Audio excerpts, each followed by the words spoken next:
Mesdames, Messieurs, bonsoir. Amoureux du sport, je vous souhaite la bienvenue sur le plateau de la Grande Team. Ravi de vous retrouver pour notre rendez-vous sportif quotidien. Et bien sûr, je vous invite à suivre le sommaire. On y va. Au menu du dernier numéro de la semaine de la Grande Team, le tour d'horizon de l'actualité sportive, c'est dans LGT News. Mbappé, le prix fou de son escapade en Suède, ça fait le buzz. Éliminatoire Cannes 2025.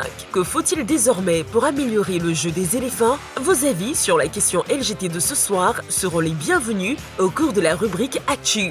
Excellente soirée sportive et bon début de week-end sur la 3.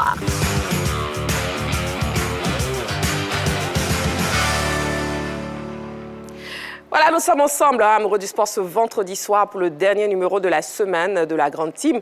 Et la question à LGT, donc éliminatoire Cannes 2025, que faut-il désormais pour améliorer le jeu des éléphants? Alors, vous connaissez les différents canaux pour nous joindre. Vous avez le téléphone de la 3, vous avez aussi la page Facebook de la 3. Le téléphone, c'est le 27 21 59 93 99 27 21 59 93 99. Et bien sûr, la page Facebook de la 3 où je me ferai un plaisir de lire vos différents messages ce soir. Voilà. Et l'équipe qui sera avec moi pendant ces 90 minutes en direct, bien sûr, sur la 3, la chaîne qui vous offre 3 fois plus de sport. L'équipe est composée de Coach Kouadio Georges. Bonsoir. Bonsoir, la toute belle. Comment vous allez, Coach? Mais ça va. Vive la maman qui vous a mis au monde. Oh, béni soit-elle. René Stéphane, bonsoir. C'est mieux, rigoler, c'est mieux. Voilà. Donc, en classe, René Stéphane. Il est éliminé. Coach Kouadio Georges, ma mère est arrivée ici. Oh, d'accord. Merci beaucoup pour Vive elle. cette dame. Salut, champion. Jean-Philippe, bonsoir. Bonsoir Marie-Christine. Comment vous allez? Bon, ça va. D'accord. Et Eve Tchétché, bonsoir. Bonsoir, Marie-Christine. Oui. En plus de, en dehors de vos qualités de journaliste émérite, Merci beaucoup. vous avez encore le don de cantatrice. Oh. J'espère que les téléspectateurs verront en fin de soirée, Oui. en fin d'émission, vos qualités. Parce que vous avez chanté tout à l'heure, c'était extraordinaire. Ouh là là, mais vous vendez la mèche.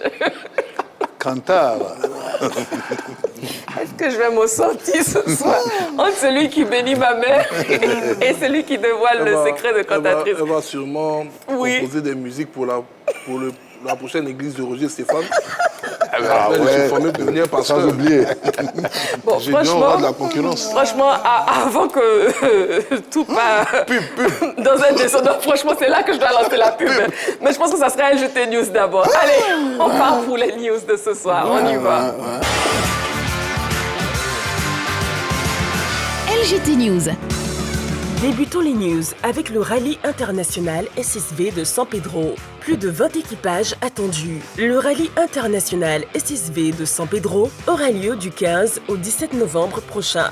L'annonce de cet événement a été faite hier jeudi dans les locaux de Côte d'Ivoire Tourisme, César Cocody. Selon le président de la Fédération ivoirienne de rallye de Side by Side Vehicle, Aka Bosson, ce sont plus de 20 équipages qui sont attendus dans cette ville balnéaire. Des équipages étrangers en provenance de la Belgique, la France, le Portugal, le Rwanda, le Sénégal et le Maroc sont annoncés à cette grande course. Selon le directeur de la course, Nino Zarour, les pilotes auront un circuit de 782 km avec une super spéciale de 8 km à parcourir sur le site affrété pour la circonstance.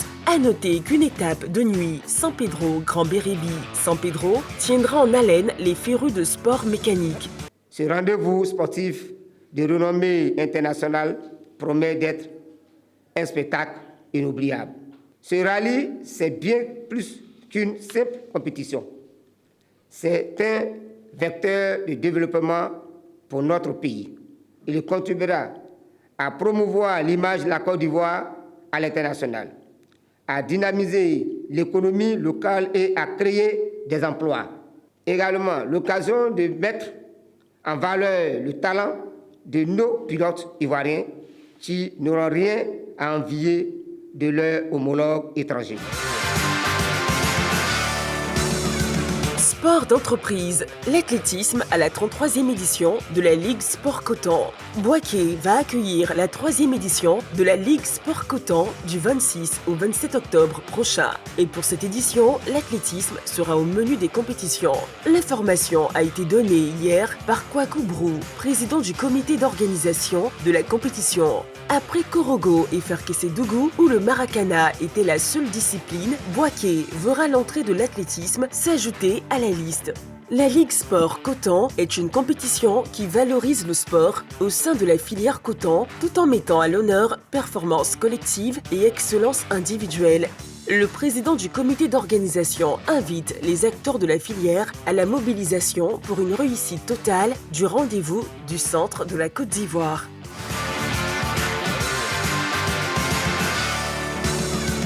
Basketball NBA. Absence indéterminée pour Kawhi Leonard. Ouvrons à présent le chapitre football. Issiawazi, Pierre Mariotti, nouveau coach. Issiawazi a un nouvel entraîneur. Il se nomme Pierre Mariotti. L'ancien coach de l'Africa Sport d'Abidjan dépose donc ses valises dans le Rocher. Il remplace à ce poste Soumaoro Baresi, qui a démissionné de son poste après 4 défaites en autant de sorties. Pierre Mariotti prend au club mal en point avec pour mission de faire mieux que son prédécesseur.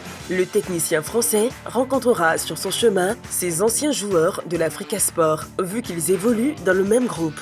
De chaudes retrouvailles en perspective. Il y a plusieurs rendez-vous, dont celui de ce week-end, qui est très important, a-t-il confié aux hommes de médias. Cannes 2029. Le Sénégal jette l'éponge. Après avoir échoué à sa candidature pour organiser la Cannes 2027, le Sénégal avait candidaté dans le but d'avoir l'organisation de la Coupe d'Afrique des Nations de 2029. La tendance était à l'optimisme et même en faveur d'une co-organisation avec la Gambie et la Guinée. Mais la donne a changé et la nouvelle est tombée en marge de la remise du drapeau à l'équipe de beach soccer en partance pour la Cannes 2024 de la discipline. En effet, la ministre des Sports, Kadi Diène Gaye, selon afriquefoot.com, a informé de la non-candidature du Sénégal. À l'heure actuelle, ce n'est pas possible. Maroc. Bono souffre des ischio-jambiers. On en sait un peu plus sur la nature de la blessure du gardien international marocain. Blessé le 12 octobre dernier face à la Centrafrique, Yacine Bounou avait quitté le rassemblement des Lions de l'Atlas pour allier directement Riyad pour des examens complémentaires. Au sortir de ces examens-là, son club Al Hilal a fourni des précisions sur le pépin physique de son géant gardien d'1,95 m. Les examens médicaux et scanners ont révélé qu'il souffre d'une élongation des ischio-jambiers, peut-on lire. En revanche, aucune information n'a filtré. Éliminatoire Cannes 2025, que faut-il désormais pour améliorer le jeu des éléphants? Telle est la question LGT de ce soir. Et bien sûr, le numéro de téléphone, c'est le 27 21 59 93 99. Et aussi la page Facebook de la 3. Pour le débrief des news, on commence avec Roger Stéphane, parce que bon, on apprend que Pierre Mariotti, l'ancien coach de l'Africa Sport, dépose ses valises à Issiawazi. Oui, c'est bien ça. Il a signé dans l'équipe de Issiawazi. C'est une équipe qui est un peu en souffrance au niveau de la Ligue 2. Je crois que Issiawazi est dernier de sa poule avec 0 points. L'équipe a un nouvel entraîneur, c'est Pierre Mariotti donc, qui remplace Soumaoro Baresi qui a démissionné après 4 défaites.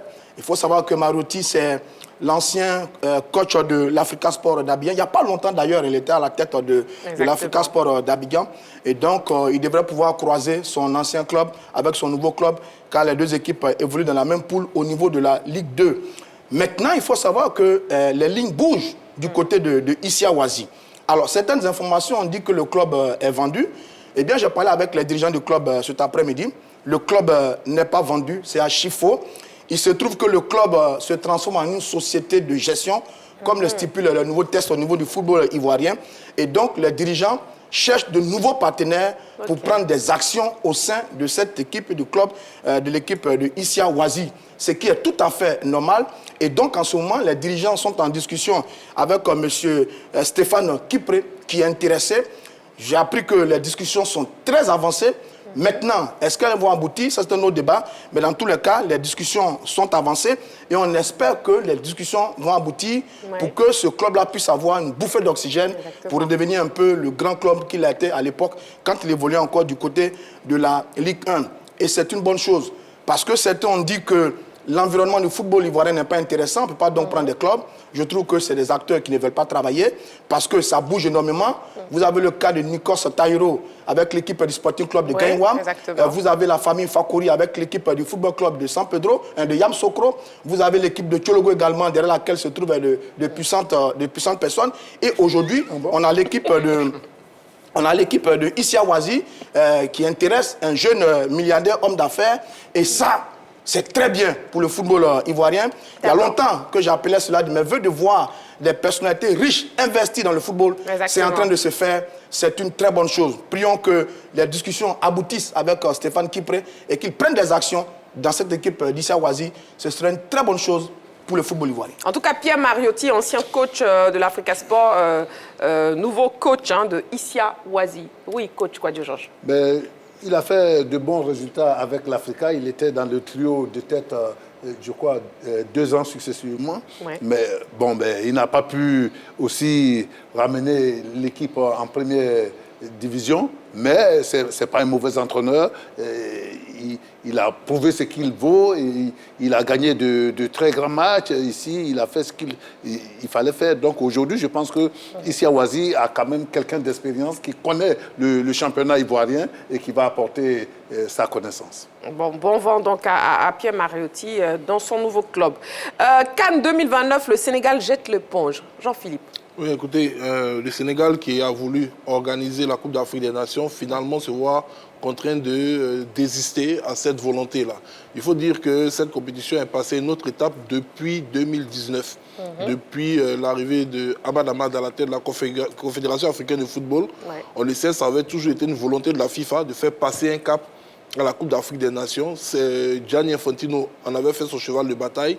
On se rappelle que l'ancien président de la Confédération africaine de football, père son nom Issa Hayatou, voulait toujours garder l'esprit festif de cette compétition, la gardant dans un format réduit de 16 nations et donnant la possibilité à toutes les nations africaines de pouvoir l'organiser dans des standards minimes. Et à l'arrivée d'Ahmad Ahmad et donc du board de la FIFA qui gérait carrément cette confédération africaine de football, il y a eu la remise à niveau de ces critères du choix pour l'organisation de la Coupe d'Afrique des Nations. Ils l'ont voulu beaucoup plus business et finalement en 2019, ça a entraîné ce qu'on a appelé le glissement des dates, le glissement des éditions. L'Égypte a sauvé la face de l'Afrique en 2019.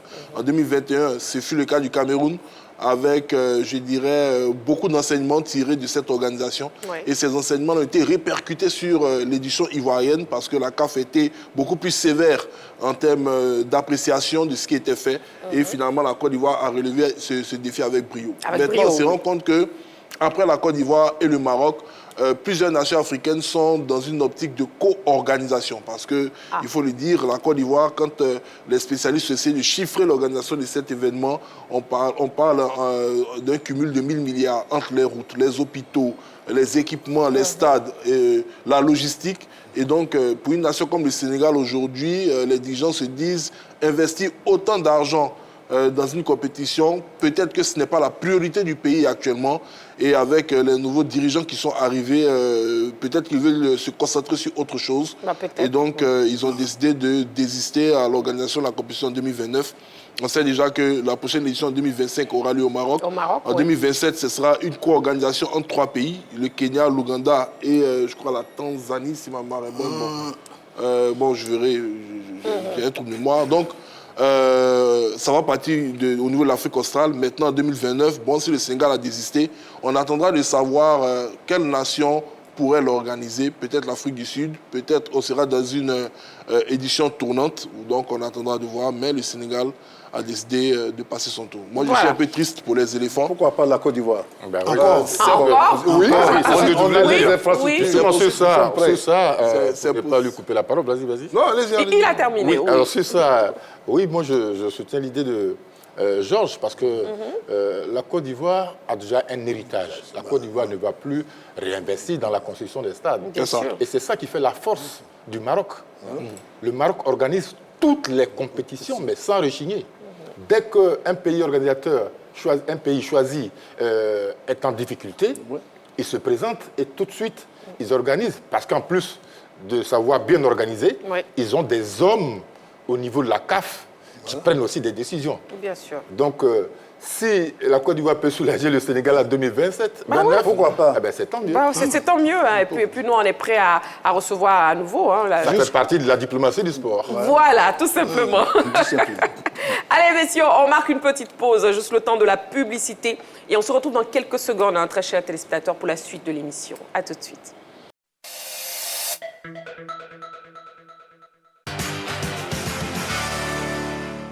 Voilà, nous sommes de retour sur le plateau de la Grande Team ce vendredi soir, hein, toujours accompagné de Roger Stéphane, de Aimé Tchétché, de Jean-Philippe et de coach Kwadjo Georges. Alors la question LGT éliminatoire CAN 2025, que faut-il désormais pour améliorer le jeu des éléphants? Et on aura un deuxième sujet en actu. On fera bien sûr le point de la 4e journée de la Ligue 2 et aussi début de la 5e journée de la Ligue 1. Ce sera donc tout à l'heure. Pour l'instant, on passe à sa buzz. On y va.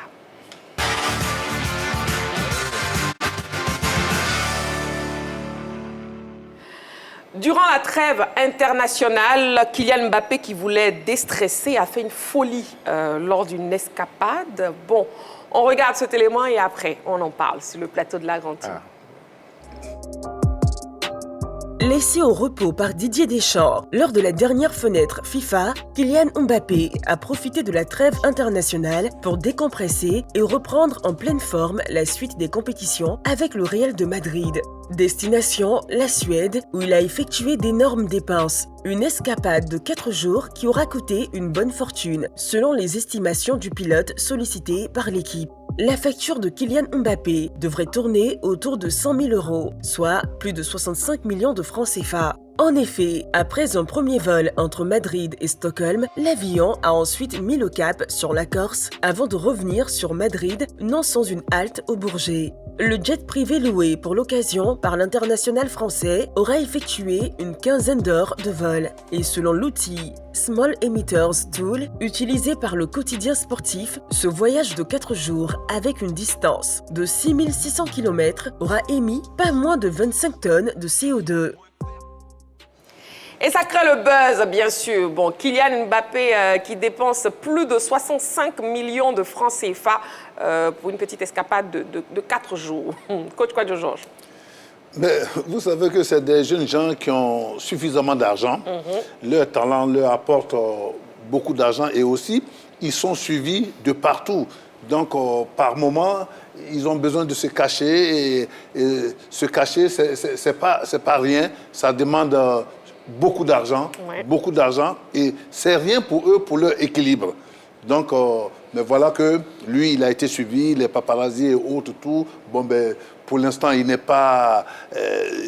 il est accusé, mais il n'est pas pris la main dans le sac. Donc, ça va être un peu compliqué pour lui, mais avec ses avocats et autres, je pense qu'il pourra s'en sortir sans difficulté. Oui, Aimé Tchétché. Oh, on connaît tous la propension des stars du ballon rond à louer des avions, des jets privés pour se rendre à des soirées juste pour 24 heures. Et là, Kylian a dû louer, parce qu'on parle d'un montant de 100 000 euros. C'est déjà le prix de la location de l'avion qui est immobilisé, qui fait des allers-retours, etc. Et puis, en plus, il va dans une boîte de nuit qui est le haut lieu de la nuit suédoise de Stockholm. Et donc, voilà, et pour aller dans ce cadre-là, il faut être invité. C'est sur invitation. Parce que là-bas, on est en sécurité et c'est un lieu qui présente plus d'intimité et plus de discrétion. même si on y fait la fête. Moi, j'ai un ami qui est à Stockholm, qui vit à Stockholm, en Suède, mais qui ne fait que passer devant le V-Club. Il ne peut pas y entrer parce qu'il ne connaît personne dans ce milieu-là. Il n'a aucune invitation. Voilà. Donc, moi, je comprends. Hein, c'est 65 millions et quelques, ça fait flipper, mais en même temps, c'est son rang. C'est son rang, effectivement. Voilà. Et puis la discrétion a un coût, on va le dire. Oui, Jean-Philippe. Moi-même, bon, je ne vais pas dire que je trouve indécent, même quand on en passe un débat, parce que je connais des sportifs, des footballeurs qui arborent plus de 100 000 € sur leur poignet en termes de montre. Donc, pourquoi faire un débat qu'il a utilisé un avion à hauteur de 100 000 €? C'est quand même drôle. Un homme comme Kylian Mbappé peut se permettre même d'avoir un jet privé. Je suis un peu dubitatif au niveau de toutes ces informations qui sortent sur le garçon aujourd'hui. Et je suis un peu dans la même veine que lui, pensant qu'il y a une machination qui est en train d'être orchestrée tout autour de sa personne pour le déconstruire. Vous savez, Kylian Mbappé s'est bâti une réputation d'homme droit, d'homme intelligent et tout simplement de leader depuis qu'il est tout petit, à travers ses prises de parole, à travers sa discrétion. Et tout d'un coup, depuis son divorce avec son ex-club, on apprend ça et là qu'il serait alcoolique. On apprend ça et là qu'il serait accro aux filles de joie. On apprend ça et là qu'il serait dépensier. À quoi bon? À quoi rime tout ça aujourd'hui? On nous parle aujourd'hui d'un voyage de 4 jours à 100 000 €, alors qu'il avait fait bien plus que ça lorsqu'il était dans son ancien club sans qu'on en parle. Bon, moi je trouve que ce n'est pas une information même essentielle dans la vie du garçon. Ce qu'on attend de Kylian Mbappé, déjà en tant que footballeur, c'est sur le terrain qu'il réalise de bonnes performances. Il y a la génération Cristiano Ronaldo, Lionel Messi qui est en train de nous laisser orphelins d'un football qui est de moins en moins passionnant et dont on attend des nouveaux acteurs qui puissent être à la hauteur, parce que ces garçons-là ont poussé quand même, je dirais, les performances à un niveau incroyable. Des garçons qui étaient capables d'inscrire 96 buts dans une année. Ils faisaient des championnats à 40 buts, 44 buts. Aujourd'hui, l'année dernière, vous regardez les statistiques, vous avez les meilleurs buteurs de ces championnats-là qui sont à 18, 19 buts. Il y a quand même péril dans la demeure. Donc, on a un joueur comme Kylian Mbappé qui est appelé à être le fer de lance de cette nouvelle génération. Bon, si tous ces faits et gestes doivent être épiés comme ça, c'est à lui aujourd'hui de comprendre que derrière lui, bon, il y a autant de personnes qui le soutiennent, mais autant de personnes qui souhaitent le détruire et qui fassent de plus en plus attention aux actes qu'il va poser. Parce que là, on parle de cette affaire de 100 000 € parce que derrière, il y a une fille qui serait allée se plaindre cette affaire de viol et d'agression sexuelle. Voilà, alors que s'il était parti rendre visite à des enfants dans un orphelinat jusqu'en Chine et qu'il avait fait plus de 300 000 € de dépenses en avion, beaucoup de journalistes clichés n'auraient pas trouvé à redire sur ça. Donc, moi, j'estime que pour moi, ça fait partie de toute cette orchestration autour de lui, mais c'est à lui de ne pas aussi donner le bâton pour se faire battre. Parce que s'il n'était pas parti dans ce V-club-là, aujourd'hui, on ne parlerait pas de ce qui se passe en termes extra-sportifs, mais on allait attendre ses performances en championnat de ce week-end.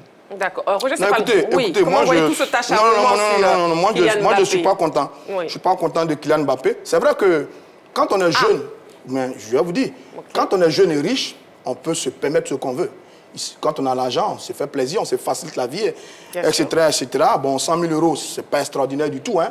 Quand vous connaissez les voitures, les maisons, les montres, les chaussures, les costumes, 100 000 €, c'est rien du tout. J'ai remarqué d'ailleurs qu'il a loué un club, une place d'un club à 43 000 €. Ensuite, il a laissé des pourboires de près de 2 000 €. Bon, ça, tous les riches le font. Mais ce qui m'embête, c'est que Kylian Mbappé est le capitaine de l'équipe de France. On est d'accord? Et il a demandé à être mis au repos sur la dernière fenêtre de la Ligue des Nations avec l'équipe de France.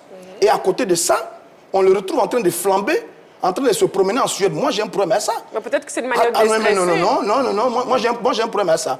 Autrement, ça veut dire que si tous les joueurs importants voulaient demander, des moments de repos avec la sélection, et que pendant que les amis sont en train de défendre les couleurs des nations, ils sont en train de flamber, c'est la catastrophe. Moi, je ne suis pas d'accord avec ça. Parce que d'ailleurs, au sortir de l'événement, qu'est-ce que vous avez? Vous avez accusation de viol. Ce n'est pas une très belle chose. Au sortir de l'événement, il est en plein procès avec le Paris Saint-Germain, contre lequel il réclame la somme de 50 millions. 55 millions d'euros. Voilà, 5 millions d'euros. 55 millions d'euros.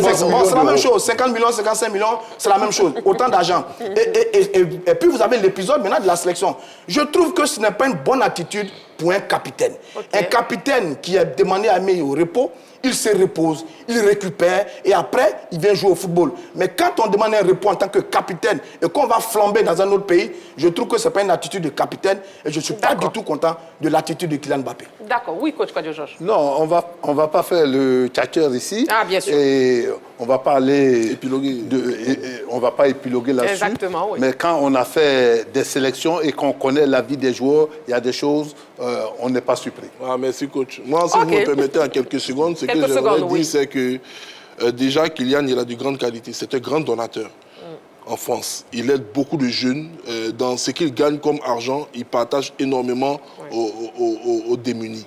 Et puis, sur ce repos, pour moi, j'estime que la fatigue n'est pas forcément physique. Kylian Mbappé n'a pas eu un très bon championnat. Malgré ses statistiques l'année dernière avec le Paris Saint-Germain, il était fantomatique à l'Euro. Tellement fantomatique que même au niveau du vestiaire de l'équipe de France, Mike Maignan, son gardien, a osé le tenser. Kylian n'allait pas bien mentalement. À quoi ça allait rimer, même en tant que capitaine, sachant qu'il n'est pas en forme de venir au niveau de l'équipe de France?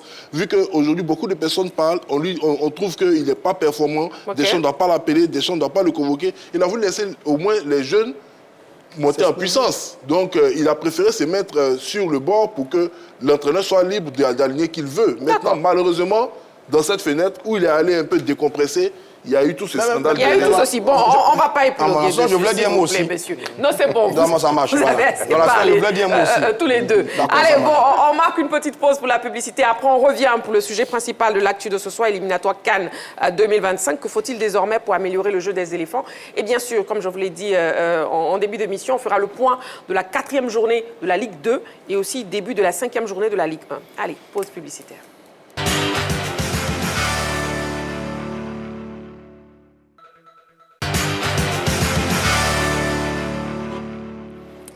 De retour sur le plateau de la Grande Team, nous sommes toujours en direct, bien sûr, sur la 3, la chaîne qui vous offre 3 fois plus de sport. Et nous passons à l'actu de ce soir. On y va.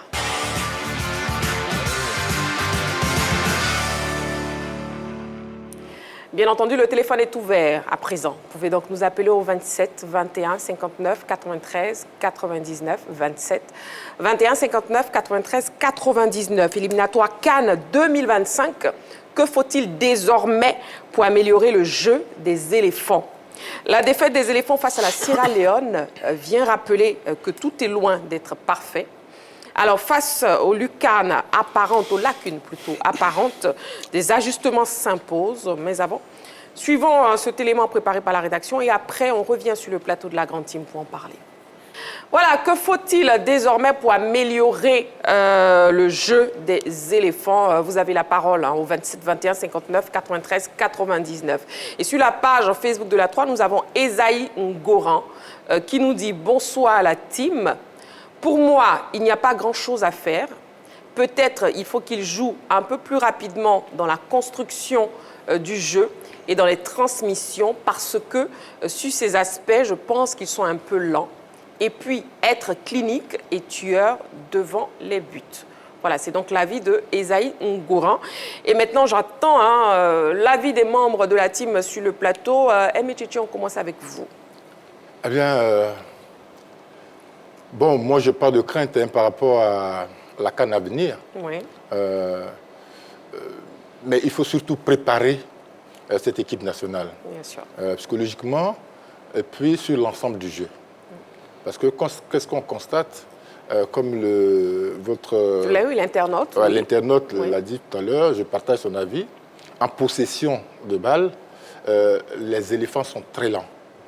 Il faut se projeter très vite. C'est une remarque générale. Il faut se projeter très vite. Et puis, dans le milieu de terrain, on voit que le jeune frère Mika se plaît trop, il est dans un confort de relance, alors qu'on a des défenseurs centraux qui peuvent casser les lignes avec leur relance, amener tout de suite le danger devant. Il faut revoir cela. Et puis, au niveau des latéraux, un latéral, quand il s'en va, quand il va devant avec le ballon, c'est pour apporter le danger dans le camp adverse. Ouais. Donc, d'abord, ne pas perdre le ballon en route, parce que ça devient un contre. Ne pas perdre le ballon en route, mais en plus, faire terminer par un centre. Et ça, Serge Aurier le faisait très bien. Jusqu'aujourd'hui, en dehors du jeune Doué qui vient d'arriver, qui a commencé à aller beaucoup plus avant, les autres, il dit, bon, mais ils s'arrêtent juste au niveau de la ligne médiane. Okay. Est-ce que c'est parce qu'ils ont peur de leurs partenaires défenseurs qu'ils ne vont pas jusqu'au bout de leurs efforts? Dans ce milieu de terrain, il faut quelqu'un qui arrive à donner les balles aux attaquants. Nos attaquants, si vous avez remarqué, on va dire entre guillemets, ils se débrouillent pour marquer.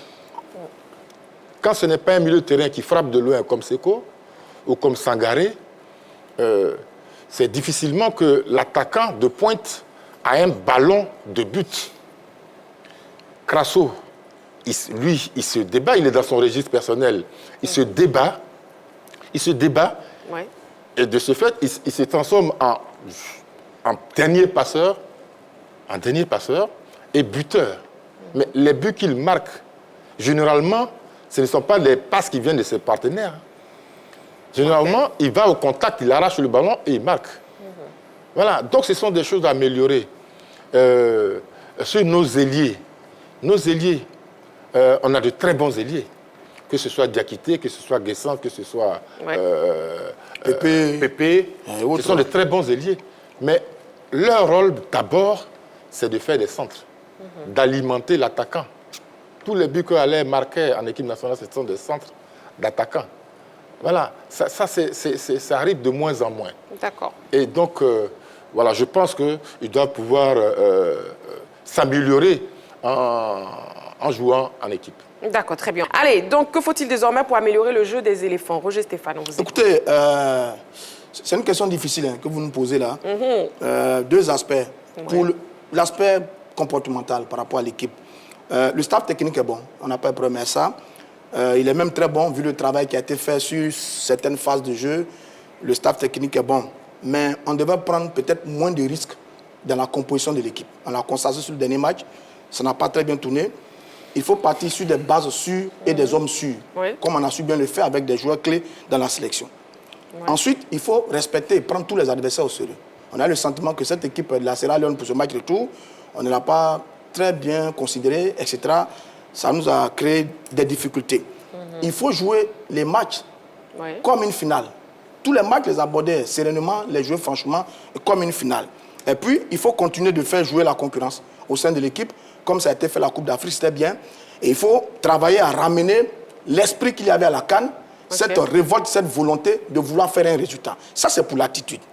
Maintenant, de façon technique, il faut travailler à accélérer le jeu des éléphants, parce qu'il est très lent, le jeu des éléphants. Maintenant, est-ce que les éléphants savent accélérer le jeu? Je pose la question à un ancien sélectionneur et un ancien éléphant.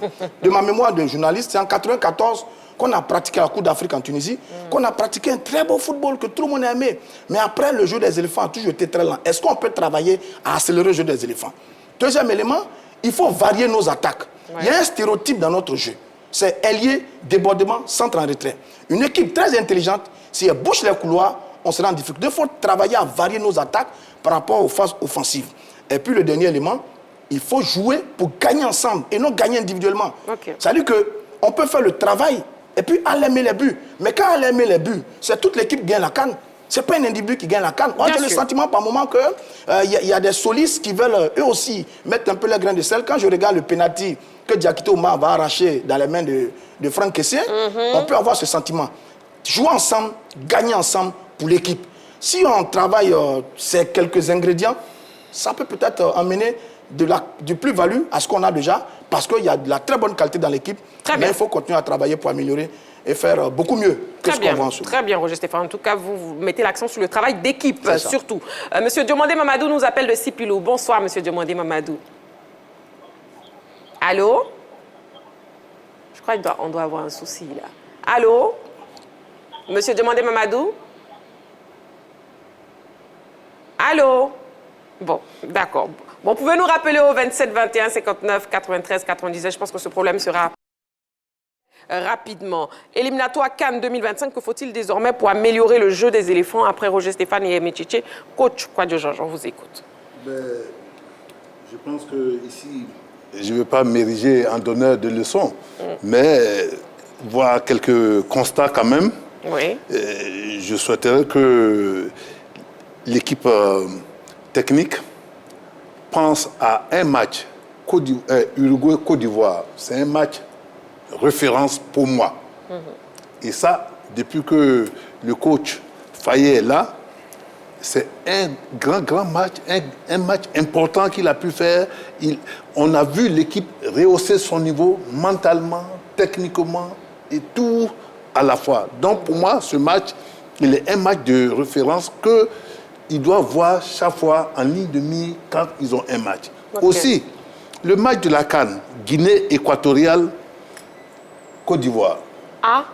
Ça, c'est aussi un match référence en dessous.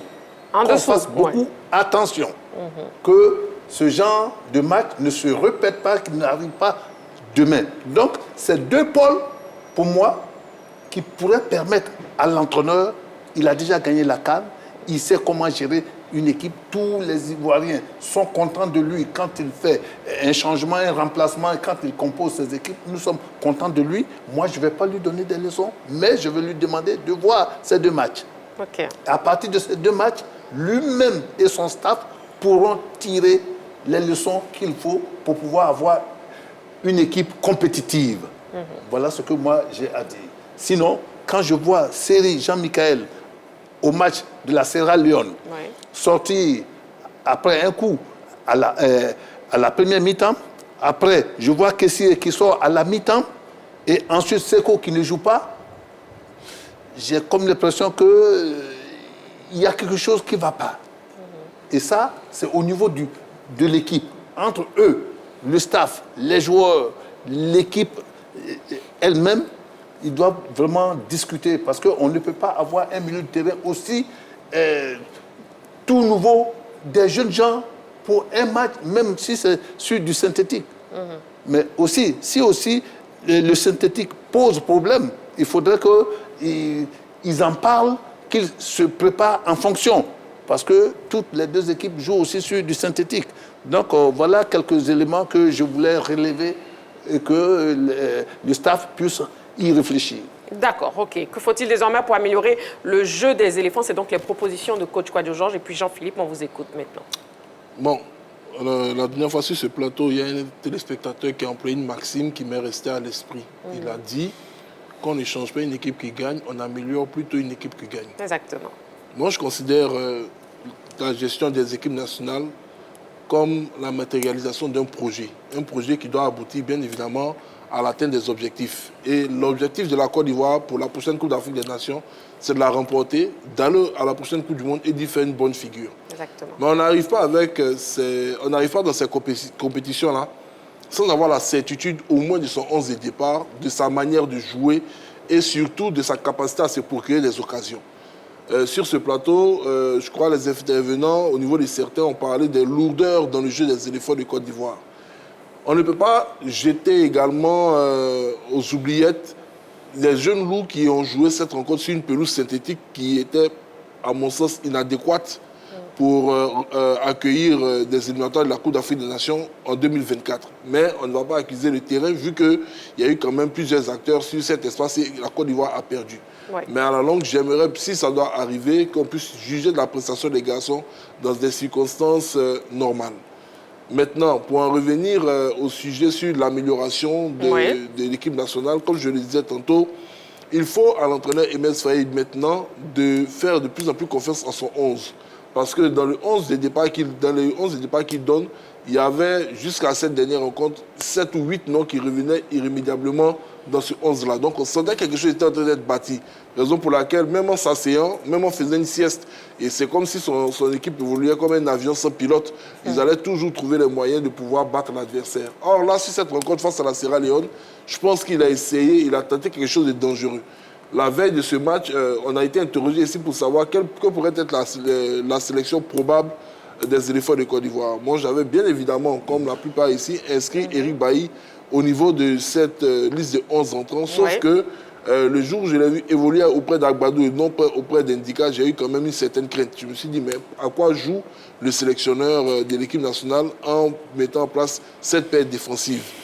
vous allez en territoire hostile, vous allez dans une zone, sur une pelouse synthétique, vous avez quand même au sein de votre équipe 2 joueurs qui sont titulaires ensemble dans leur club et qui sont en défense centrale. C'est bien évidemment Agbadou et son ami Kipré.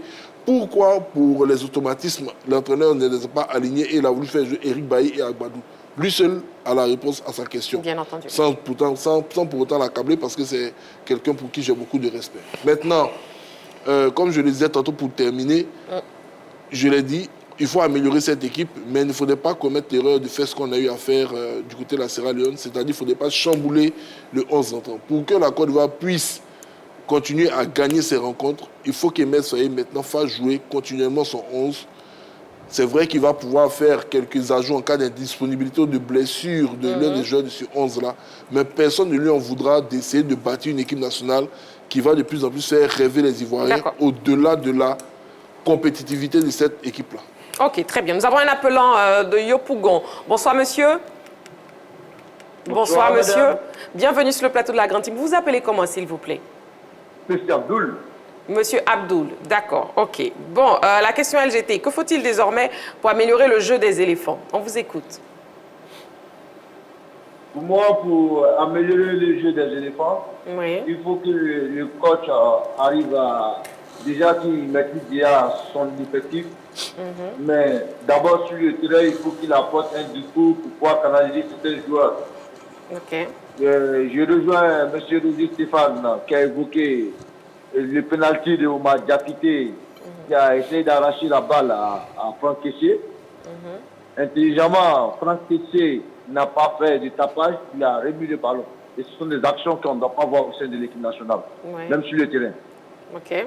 Donc il faut que le coach essaie de travailler dessus. Ça peut déteindre sur notre jeu, ça peut déteindre sur la stratégie du jeu aussi.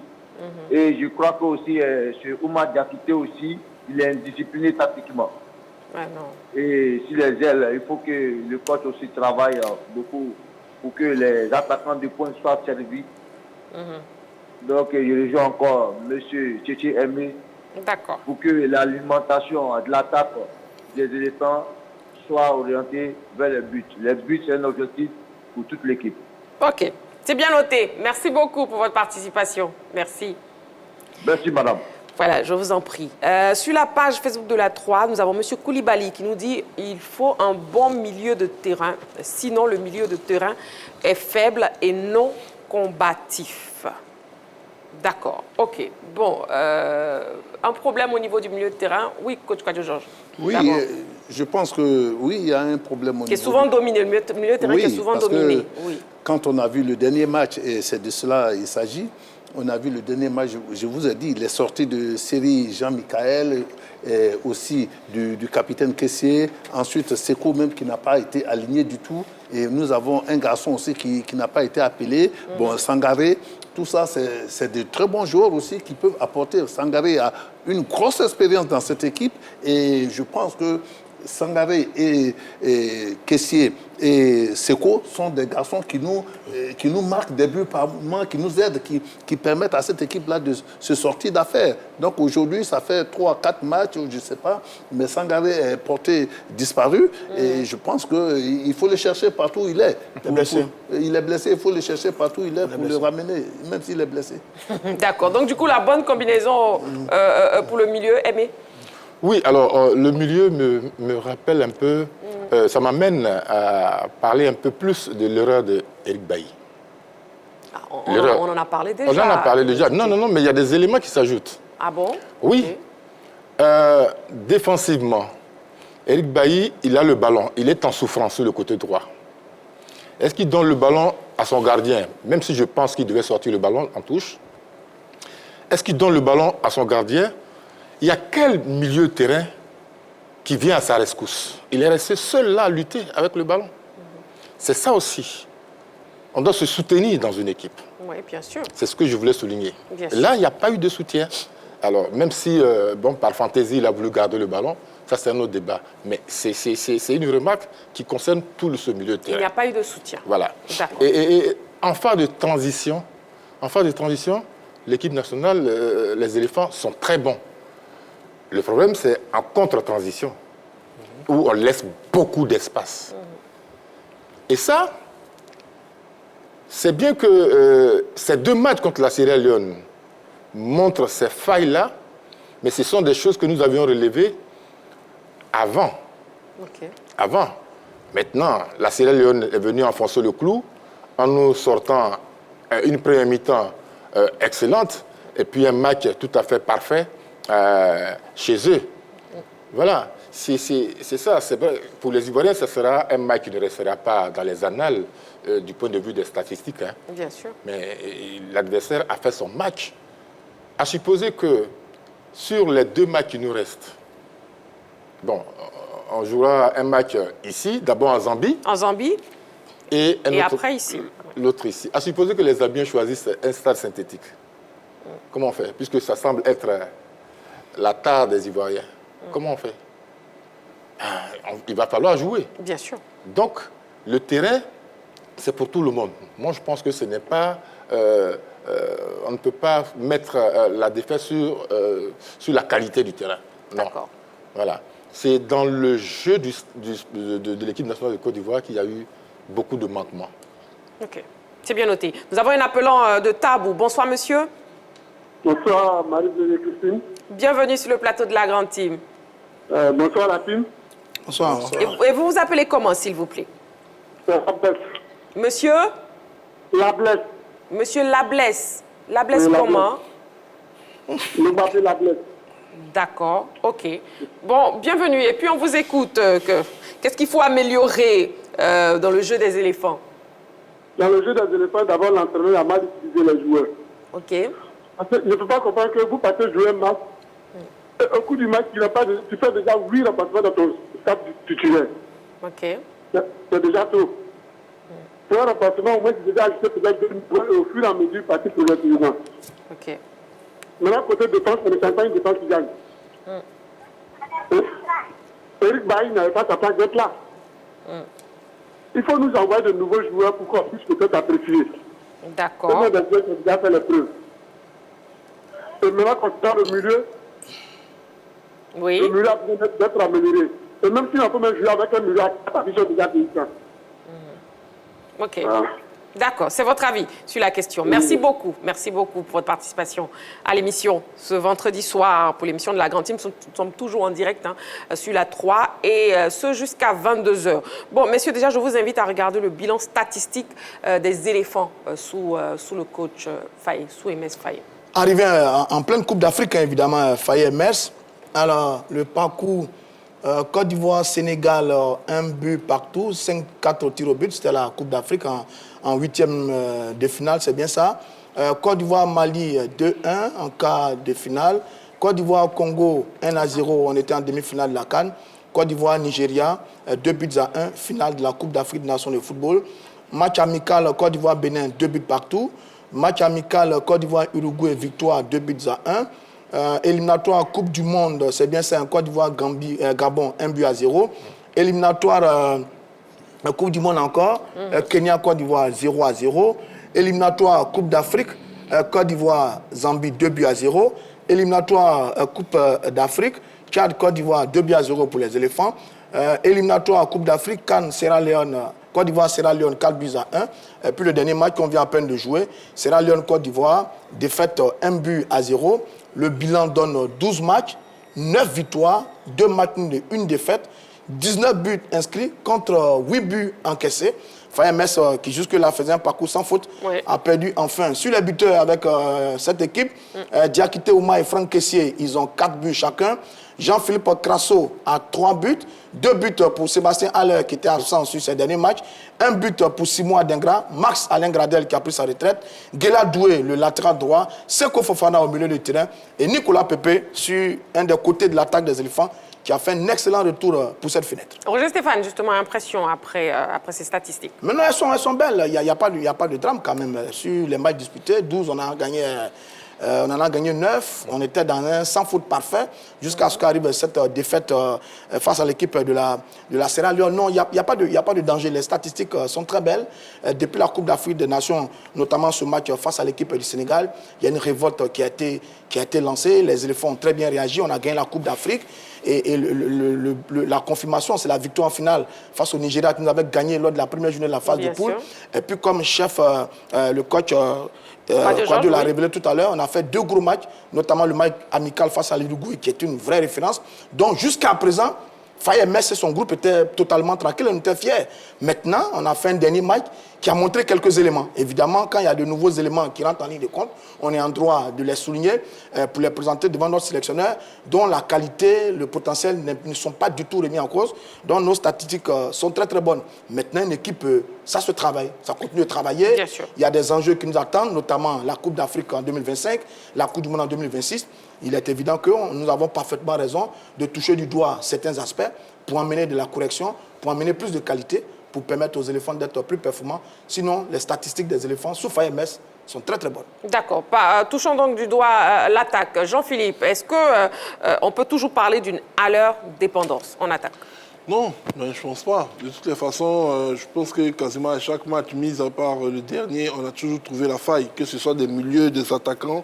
Parce que quand on parle d'attaque, il faut dissocier les choses. Soit on parle du jeu offensif qui intègre tous ceux qui jouent à l'avant, soit on parle uniquement de la ligne des attaques, les 3 qui sont devant. Et face à la Sierra Leone, je pense que quand même les 3 qui étaient placés devant ont fait le boulot. Voilà, certains étaient passés décisifs, d'autres étaient finisseurs. Moi, je ne pense pas que ce soit un véritable problème. Sauf que, également, la présence d'un homme comme Sébastien Haller libère également ses coéquipiers parce que quand il est sur le terrain, le simple fait de le voir sur l'heure de jeu, ça déstabilise un peu les adversaires. Je pense que c'est un élément qui est très important pour nous, mais je ne pense pas qu'il y ait eu à leur dépendance au niveau de l'équipe nationale. C'est l'un des cas de cette formation. C'est le 9 qui réussit là où pratiquement tout est impossible. Et je pense que c'est ce qui milite par exemple en sa faveur. D'accord. On a un appelant, M. Kadio, qui nous appelle d'Angry. Bonsoir, M. Kadio. Bonsoir, madame. Bienvenue sur le plateau de la Grande Team. Je vous salue. Je salue la Grande Team. D'accord. Et on vous écoute. Que faut-il désormais pour améliorer le jeu des éléphants? Bon, moi je pense que la défaite de Libéria a fait mal à tout le monde, mais c'est pour le bien même de l'équipe nationale. Parce que ça pouvait arriver au Maroc et l'irréparable allait arriver. Moi je pense que Faye est un grand entraîneur, mais qu'il arrête de se familiariser aux joueurs. Qu'il soit un Hervé Renard, un Pep Guardiola, c'est un sélectionneur et c'est un entraîneur. Qu'il soit rigoureux. Je ne lui dis pas de ne pas être en relation avec les joueurs, mais qu'il soit vraiment rigoureux.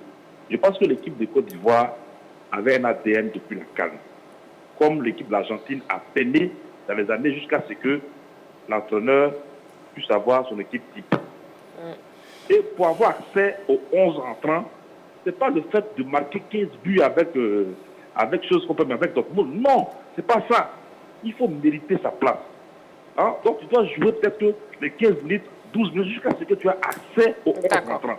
Mais je pense que, voyez, quand il voit quelqu'un, un journaliste ou bien des supporters qui disent non, que telle personne va mettre à marquer de côté, il vient, il met le monsieur il met le joueur dans 11 rentrants. Non, ça devait être une citadelle imprenable. Les 11 rentrants de Côte d'Ivoire, pour avoir accès aux choses comme à l'équipe nationale de Côte d'Ivoire, il faut gravager dur. Regardez un peu l'équipe de 92. Oui. On n'a pas accès comme ça. C'est-à-dire qu'il faut prendre un pays joueur ou bien Blaise Taoré pour remplacer Blaise Taoré, même si tu es un grand, même les choses comme Moussa Traoré. Moussa Traoré a remplacé Blaise Taoré il restait peut-être 20 minutes à jouer. Alors que Moussa Traoré joue en Europe, Blaise Taoré joue à la SEC. Ce n'est pas le fait de jouer dans un grand club, mais il faut que l'équipe de Côte d'Ivoire ait un ADN. D'accord. Donc pour vous, monsieur, c'est ce qu'il faut, désormais pour améliorer le jeu des éléphants. C'est ce qu'il faut. Pour améliorer le jeu des éléphants, il faut que Faye Metz ait son 11 rentrants. D'accord. C'est bien noté. Voilà, son 11 rentrants. C'est bien noté. S'il y a un cas de force majeure, ok, on peut comprendre la blessure. D'accord. Mais il ne faudrait pas qu'on voit qu'un gars comme Cotonou... On vous a bien compris, on vous a bien compris. Merci beaucoup, M. Kadio. Merci beaucoup pour votre participation à l'émission. Merci. C'est bien noté, M. Kadio, ne vous inquiétez pas. Alors, oui, on a aussi le retour de Nicolas Pepe. Bon, c'est une bonne nouvelle pour le coach Faye. Coach Kouadio Georges. Oui, Nicolas Pepe a fait une bonne entrée. Il nous a surpris agréablement. Il a son côté, son couloir, il a bien animé avec ce but qui vient conclure tout le travail qu'il a fait. Et puis, il faut dire aussi qu'avec l'aide de Crasso, quand même, ce ballon qu'il récupère, il sait comment l'apporter et il le met dans sa course et il trouve le petit filet. Vraiment, Nicolas Pepe, il a apporté à ce match-là. Il a vraiment apporté. Je suis heureux pour lui. D'accord, oui. Et Emetcheche, sur Nicolas Pepe. Alors Nicolas Pepe, c'est un joueur pour moi exceptionnel, mais c'est un joueur qui, comment je veux dire ça, c'est un joueur dont on attend beaucoup, mais qui ne répond pas très souvent. Ok. Voilà, qui ne répond pas très souvent. Et voilà, il nous laisse toujours sur notre faim. Là, il est revenu, là. Après quelques mois d'absence, il vient, il fait pratiquement la différence. Dans l'engagement, dans la conception du jeu, dans la finition. Là, il a répondu à vos attentes. Impeccable. Mais regardez-le dans un autre match, dans 2-3 matchs, où c'est complètement déçu. Bon, on espère que ce ne sera pas le cas. J'espère qu'il va continuer sur cette lancée, pourvu qu'il continue le travail qu'il fait dans son club, et puis qu'il sera toujours classé. Et puis, il y a quelque chose que je voulais souligner, c'est le fait qu'il faut reconnaître que c'est une équipe nationale, ce n'est pas un club. Oui. Donc, l'entraîneur, très souvent, n'a pas à disposition les joueurs qu'il veut. Donc, il est souvent obligé de recomposer l'équipe. Vous voyez, ce n'est pas facile pour lui. Ce n'est pas facile. Ce n'est pas facile. J'espère que si on est qualifié, et je suis sûr qu'on sera qualifié, si on est qualifié pour la CAN 2025, ils mettront à profit le temps qui sera donné pour la préparation de cette compétition pour corriger tous ces détails, parce qu'en fait, ce que nous disons, ce sont des détails, ce sont des choses dont il est déjà au courant. Bien sûr. Voilà, mais il faut qu'ils les prennent en compte. Ok, c'est bien noté. Nous avons un appelant, M. Nguessan Kofi Pascal, qui nous appelle de Gagnoa. Bonsoir, M. Nguessan. Oui, bonsoir, madame. Bienvenue sur le plateau de la Grande Team. Merci. Et puis, on vous écoute. Que faut-il désormais pour améliorer le jeu des éléphants, M. Nguessan? Oui, moi, je demande M. Faye, oui. Il n'a qu'à chercher un bon neuf, parce que pour le moment, notre équipe nationale, sur le corner, il n'y a pas un attaque. D'accord. Vous voulez qu'il cherche un bon neuf, ok, oui. C'est notre problème qu'elle n'a pas de neuf. D'accord. Et puis, moi, je demande encore la dernière match là. Il ne peut pas me dire que M. Bailly, il est en forme comme Kosonou ou bien l'autre défenseur, Sinali Diomandé. Donc, vraiment, il n'a pas à voir là. D'accord, ok. C'est bien noté, M. Nguessan Kofi Pascal. Merci beaucoup pour votre appel. Voilà, il nous appelait donc de Gagnoa, M. Nguessan Kofi Pascal. Oui, Nicolas Pepe. Stéphane, exactement. Je pense que je suis d'accord avec Tchétché Aimé. Nicolas Pepe n'a pas été toujours aussi bon, notamment lorsqu'il traversait cette période difficile du côté d'Arsenal. Il a été très souvent décevant avec la sélection, un peu comme Zaha d'ailleurs. On les a souvent considérés comme deux garçons qui devaient prendre en main véritablement la sélection.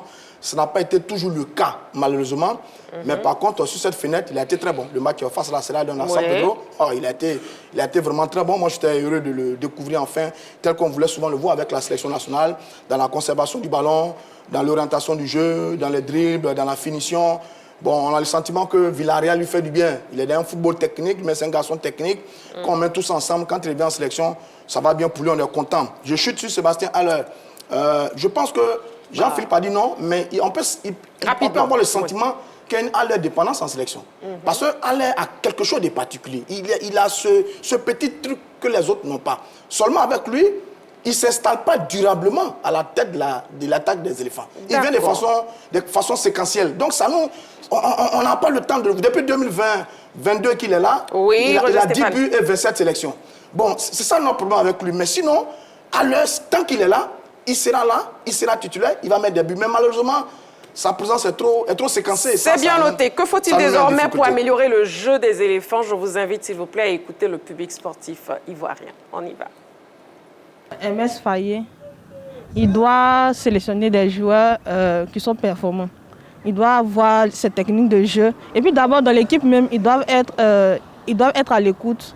Ils doivent être unis, parce que s'ils ne sont pas unis, ils ne peuvent pas bien jouer. Pour compléter, je pense que MS Faye doit aller encore faire des recherches pour trouver des attaquants performants. Ce qu'il faut faire, c'est d'avoir un 10 créateur.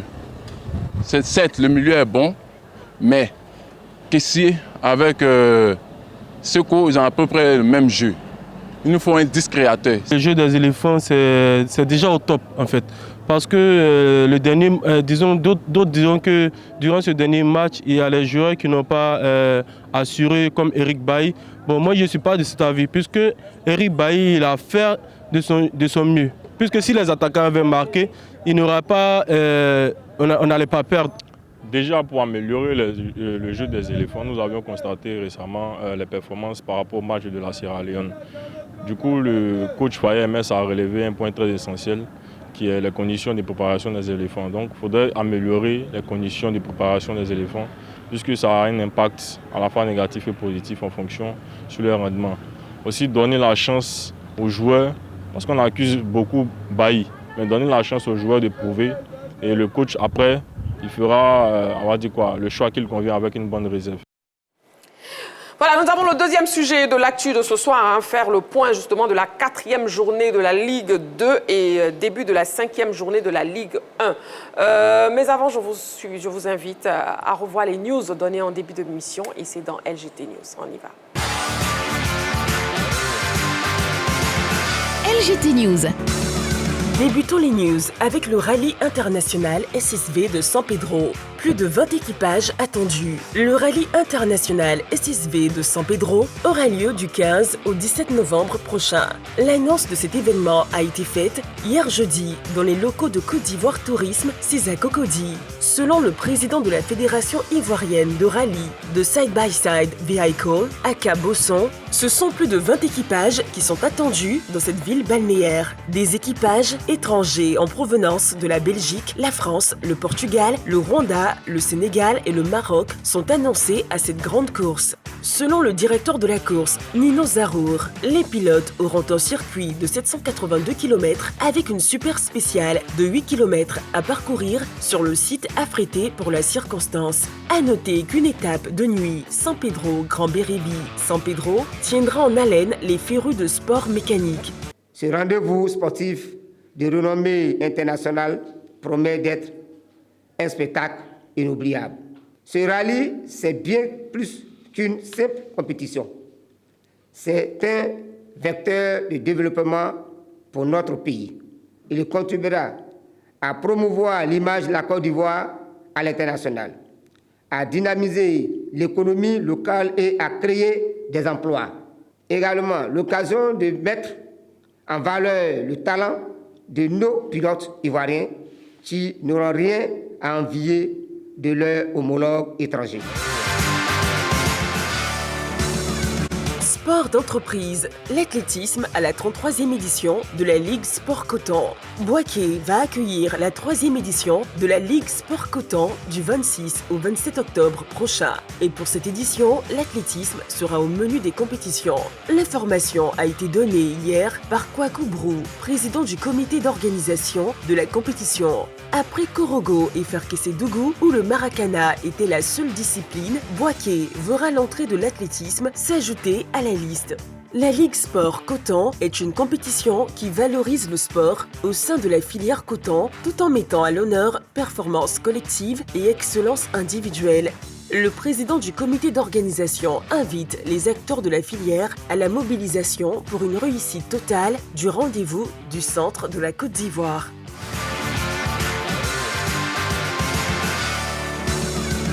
Basketball NBA. Absence indéterminée pour Kawhi Leonard. Ouvrons à présent le chapitre football. Ici à Oisy, Pierre Mariotti, nouveau coach. Ici à Oisy a un nouvel entraîneur. Il se nomme Pierre Mariotti. L'ancien coach de l'Africa Sport d'Abidjan dépose donc ses valises dans le Rocher. Il remplace à ce poste Soumaoro Baresi, qui a démissionné de son poste après 4 défaites en autant de sorties. Pierre Mariotti prend un club mal en point avec pour mission de faire mieux que son prédécesseur. Le technicien français rencontrera sur son chemin ses anciens joueurs de l'Africa Sport, vu qu'ils évoluent dans le même groupe. De chaudes retrouvailles en perspective. Il y a plusieurs rendez-vous, dont celui de ce week-end, qui est très important, a-t-il confié aux hommes de médias. Cannes 2029. Le Sénégal jette l'éponge. Après avoir échoué à sa candidature pour organiser la Cannes 2027, le Sénégal avait candidaté dans le but d'avoir l'organisation de la Coupe d'Afrique des Nations de 2029. La tendance était à l'optimisme et même en faveur d'une co-organisation avec la Gambie et la Guinée. Mais la donne a changé et la nouvelle est tombée en marge de la remise du drapeau à l'équipe de beach soccer en partance pour la Cannes 2024 de la discipline. En effet, la ministre des Sports, Kadi Diène Gaye, selon afriquefoot.com, a informé de la non-candidature du Sénégal. À l'heure actuelle, ce n'est pas possible. Maroc. Bono souffre des ischio-jambiers. On en sait un peu plus sur la nature de la blessure du gardien international marocain. Blessé le 12 octobre dernier face à la Centrafrique, Yacine Bounou avait quitté le rassemblement des Lions de l'Atlas pour allier directement Riyad pour des examens complémentaires. Au sortir de ces examens-là, son club Al Hilal a fourni des précisions sur le pépin physique de son géant gardien d'1,95 m. Les examens médicaux et scanners ont révélé qu'il souffre d'une élongation des ischio-jambiers, peut-on lire. En revanche, aucune... De retour sur le plateau de la Grande Team et faisons donc le point de la 4e journée de la Ligue 2 et début de la 5e journée de la Ligue 1. Bon, la 5e journée des championnats de Ligue 1 et Ligue 2 se dispute ce week-end sur les différents stades du pays. Déjà, certaines tendances se dégagent. Donc, nous allons commencer par la Ligue 2 et je vous invite à voir les résultats et classements après la 4e journée. On commence par le groupe A. Alors, sur cette 4e journée de la Ligue 2 au niveau du groupe A, Donkoff et ADFK ont fait match nul, un but partout. Match nul 0-0 entre Boaké SP et Agi de Guibérois. Ici à Oisy s'est incliné face à Yamsokro 3-0. L'équipe de l'EFIM s'est inclinée également face à l'équipe de ESP Isia, c'est bien ça, 2-0. Oui. L'équipe du WAC s'est inclinée également 2-1 face à l'équipe d'Abouville. L'entente sportive de Benjaville a battu l'Amfiara 3-2 et le match Africa-Asie est reporté. Voilà, et puis poule B. Poule A, le classement. Le classement oui. dans la poule B, je donne les 3 premiers. Oui. Alors, premier, Yamsokro, 12 points plus 9. Deuxième, S Agboville, 8 points plus 2. Troisième, l'équipe du WAC, 6 points plus 3. Dans le bas du tableau, EFIM est 12e avec 1 point. L'Africa Sport d'Abidjan, qui n'a pas encore joué, est 13e. Et l'équipe d'Ici à Oisy, dont je parlais tantôt, est 14e avec 0 points. 4 défaites pour l'équipe d'Ici à Oisy. Donc les résultats maintenant. Dans la poule B, le Sporting Club de Gaïwa a dominé le COE Sport de Saint-Pédro 3-1. 0-0 entre Bafing et Leader SC. Boisflé et l'équipe de l'USFMI ont coupé la poire en deux, 2 buts partout. RFC Abobo s'est imposé face à Siroko 1-0. 1-0 également pour Tchologo face à Songon FC. C'est le même score en faveur d'Adiaké face à l'équipe de Bassam. Et puis l'AS Tanda s'est incliné 3-1 face à l'AS Divo. Et maintenant le classement. Sur le classement dans cette poule B, premier Tchologo 10 points plus 4. Deuxième Aboasso 10 points plus 3. Adiaké est troisième avec 9 points plus 3 dans le bas du tableau. L'équipe du club omnisport de Boisflé est 12e avec 2 petits points. À la 13e place, on retrouve l'USC Bassam qui a 1 point. Et puis Siroko FC ferme la marche à la 14e place avec 1 point, moins 4. Voilà, Tchétché. Oui. Alors, sur l'équipe, sur la poule A, je salue la performance de l'équipe de Yamoussoukro, qui était dans le peloton de tête la saison dernière et qui, cette fois-ci, a fait un 4 sur 4. Un 4 sur 4. 12 points. 12 points, leader. Et puis, le retour, on attend le retour d'Africa Sport, qui va faire son retour ce week-end. De l'autre côté, en poule B, je crois que c'est l'équipe de Tchologo, oui. qui était en tête. C'est une équipe qui devait normalement descendre en Ligue en Détroit, mais qui a été rattrapée au vol de justesse et qui aujourd'hui caracole pour le moment, après 4 journées, en tête de la poule B. Voilà, Roger Stéphane, oui. C'est exactement la même analyse avec la superbe impression de l'équipe de Yamoussoukro qui, à mon avis, a vraiment décidé de jouer les premiers rôles cette saison. Sur 2 saisons, ils terminent 3e. Là, ils sont premiers avec 12 points. C'est 4 sur 4. 4 victoires, 3-0 face à Issia, 2-0 face à Benjamin et 4-1 face à l'équipe de l'Asie. C'est une bonne équipe qui, à mon avis, qu'il va falloir suivre de près tout au long de cette saison au niveau de la Ligue 2. Maintenant, pour l'Africa Sport d'Abidjan, tout est rentré dans l'ordre. L'Africa a obtenu sa licence pour évoluer en Ligue 2. D'accord. Donc l'Africa commence sa saison ce dimanche face à l'Entente sportive de Benjerville. Attention, Benjerville est une équipe coriace, ancien pensionnaire de la Ligue 1 qui actuellement est 9e avec 4 points. Sur l'Africa Sport d'Abidjan, on aura en fait toutes les réponses concernant le club, sur l'effectif, sur la motivation des dirigeants des joueurs, sur la présence des supporters. On sera situé ce dimanche-là en ce qui concerne l'Africa Sport d'Abidjan. Pour le reste, saluons également le bon comportement de l'équipe de Tchologo qui est premier avec 10 points. C'est 3 victoires et 1 match nul. Ils viennent de battre l'équipe de Songon 1-0. C'est une équipe qu'on attend, qu'on attendait depuis longtemps, qui avait été annoncée sur la dernière saison, mais qui est un peu déçue. Cette année, il semble qu'il y a eu un petit réaménagement au niveau de la direction du club. Maintenant, oui, Tchologo est en train de se montrer à son avantage, c'est très bien. Autrement, les autres clubs ont eu raison de maintenir cette équipe en Ligue 2. On espère que Tchologo va continuer sur sa lancée parce que tout le monde attend de voir cette équipe de Tchologo s'imposer véritablement parce que, dit-on dans les couloirs, elle a un peu de moins, cette équipe de Tchologo. Ah oui, coach Georges. Non, mais moi, je dois saluer ici l'équipe de Yamoussoukro parce que... Yamoussoukro FC, oui. Yamoussoukro FC, cette équipe a un très bon encadrement technique et je pense que les dirigeants ont mis les moyens réels pour pouvoir arriver en première division. Donc, attendons de voir. Mais cette équipe de Yamoussoukro me fait très, très, très bonne impression en faisant 4 sur 4 quand même.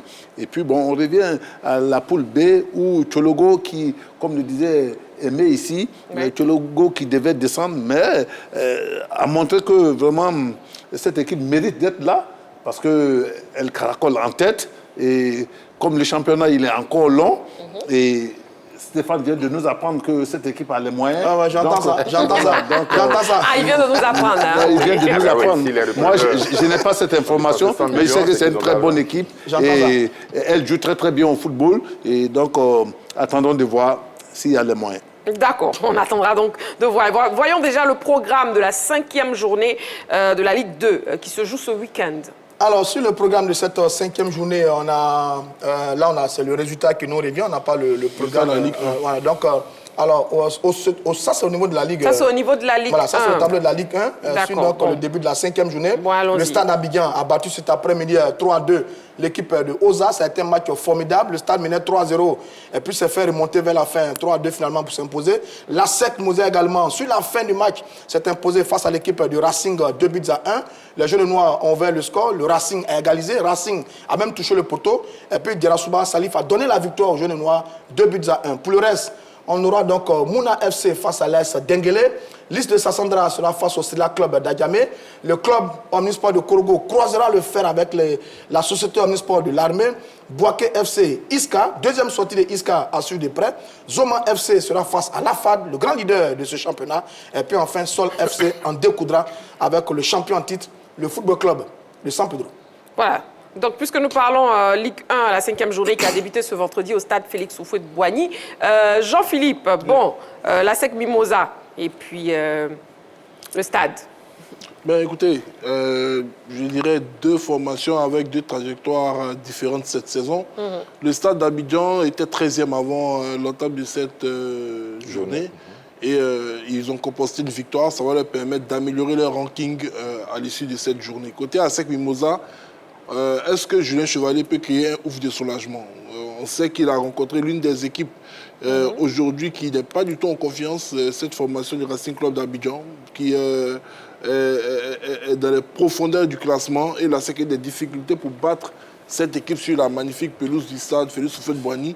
Mais il faut le dire, il y a comme un contention de ces deux formations. À chaque fois que nos amis du Racing croisent la SEC Mimosa, ils veulent forcément partir avec les points de la victoire. Malheureusement pour eux, les jaunes et noirs également ont gagné ce match-là et vont toujours rester dans les sillages du leader de cette Ligue 1. Et moi, je pense que tout simplement, ce n'est pas encore la grande forme du côté de la SEC. De la SEC voilà, on ne sent pas encore l'optimisation des recrutements et de tout ce qui a été fait du côté de Sol Béni.